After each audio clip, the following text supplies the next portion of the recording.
అందరికీ శుభోదయం. నా పేరు కేదావన్. నేను కేబీ పాఠశాలలో చదువుతున్న 6వ తరగతి విద్యార్థిని.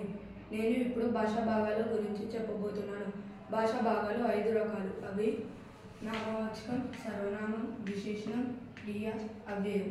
నామవాచకం పేర్లను తెలియజేసే పదాలను నామవాచకం అంటారు. ఉదాహరణ రామయ్య, తోట, చెట్లు మొదలైనవి. సర్వనామం నామవాచకాల బదులుగా వాడే పదాలను సర్వనామం అంటారు. ఉదాహరణ వాడు, ఈమె, నేను మొదలైనవి.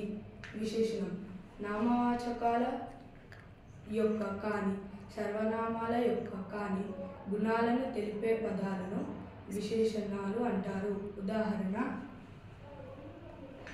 అవి ఎర్ర గులాబీలు, ఇది పెద్ద సూట్ కేసు.